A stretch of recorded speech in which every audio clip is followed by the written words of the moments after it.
Hi, this is Kelly Fusco, also known as the Sunshine Crafter. I'm so excited today to show you a sneak peek of Trinity Stamps Hip to Be Square from the Warm and Cozy release, which will be available this Friday, October 23rd. Now I can't show you the product, but I can show you the results of the Slimline die, which cuts out all these squares, which these openings are exactly 1 inch by 1 inch wide. So they are perfect for so many different techniques. So what I'm going to be doing in this card is I'm going to be coloring rows of color with my Copics, and then I'm going to be popping them up, and well, you'll see. So basically what I'm doing now is just mapping out where I need to change my colors. And you know what's great about this die too? It's got the exact amount of rows for Roy G. Biv, which is 7 colors. So, right, 1, 2, 3, 4, 5, 6, no, red, orange, yellow, green, blue, indigo, violet. Yeah, 7 different colors. So it's 7 rows, 3 squares, 21 squares altogether, and it's such a fun die. So, without further ado, let's begin.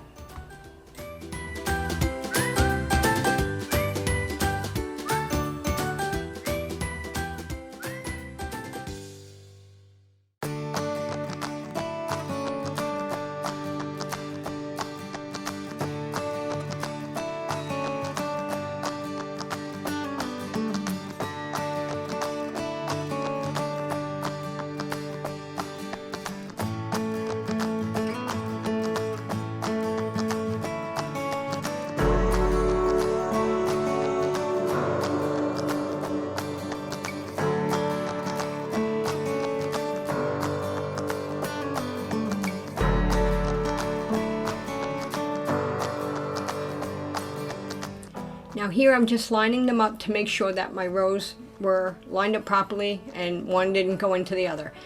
Now here is Fun Foam. I made this card using foam tape, but after I added the Glossy Accents it made it a little wonky, so I definitely recommend, if you're going to be propping these squares up and putting Glossy Accents on top, I highly recommend using Fun Foam. It's more even dimension, even coverage. And now also, when you cut Fun Foam, or any foam, don't go once and twice over. Just cut it once, because it squishes, and then when it moves back the die, it cuts it more, and it cuts it uneven. So just die cut it once. That's all you need to cut through Fun Foam. It die cuts easily. Now this is glue I'm using, which is the equivalent to Multimedia Matte. I'm going to be doing another video next week showing the comparison on those two products. That's a whole other story. Okay, so moving on, what I'm doing is I'm just trimming off a little bit on my squares so they don't show underneath my foam squares. I'm trimming off a little bit so they don't show underneath my square panels. I'm cutting off maybe a 1/16 of an inch on each side, maybe an 1/8 of an inch. Not much, just a little bit, so it hides nice and clean underneath my panels. Now I'm all done. And I also wanted to say, do not get rid of your Fun Foam frame. Keep that, and it makes a great base for a shaker card. I mean, it's like meant to be. So now that I got all that done, I'm going to, that's a panel, you know, I can color it, make it nicer, and use that for my shaker or use it for another project. Now I'm going to, this is my other Fun Foam. I'm going to glue these two together to give me more dimension to make a future shaker card, which you'll see on Instagram. I'll be posting that next week. It's a rainbow shaker, and it's absolutely so much fun. I love it. So now I'm just going to add some shimmer to my panel.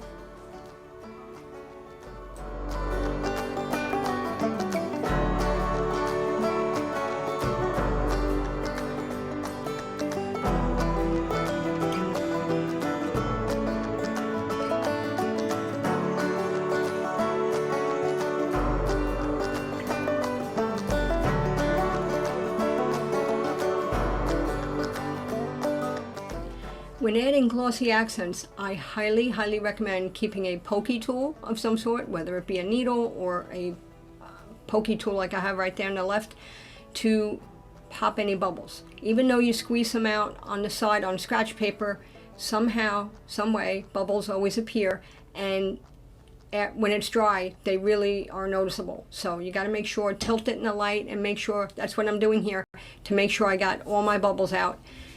And it looks milky white now, but when it dries clear. You'll see here in a moment. Now the next thing here, I'm going to be using some glitter cardstock, and I'm cutting Trinity Stamps Scripty Birthday from that. And the shadow I cut from Vellum, and I'm adding double-sided adhesive from scrapbook.com on the back of the vellum. This is what I use to adhere vellum all the time because you can't see it. My vellum right here that I'm using is very thick. It's pretty opaque, and adding the vellum also here real quick, you really should use non-stick scissors to prevent all that gumming up on your scissors. But adding the sided adhesive does not cause it to be more opaque, which is what I like. It's wonderful. And here I just stacked 3 high, and then I glued my happy birthday on top of my 3 white die cuts that I stacked together. Now here I'm just going to adhere my happy onto my vellum piece, which has the adhesive on the back. And now I want to show you the Glossy Accents. Now that it's dry, it's crystal clear, and look at that, they look like tiles. I love this card because it's simple, but it's striking, and it looks like square enamel embellishments. It's really cool, and I really love this die. I'm going to have a lot of fun with it, and I suspect you're going to see a lot of inspiration all over the place using this die. So now I'm just going to peel off the back of my liner for which essentially is now a sticker because of the double-sided adhesive, and I'm just gluing that down. Then I'm just going to add some gems to finish it up, and that's it. Thank you so much for stopping by. I hope you get a chance to check out Trinity Stamps Warm and Cozy release, and we're also going to be having a video hop on Friday for the new release. Hop on over, check that out, and if you get a chance, check out Trinity Stamps Facebook group, Instagram TV, and their blog for more inspiration. As always, thank you for stopping by.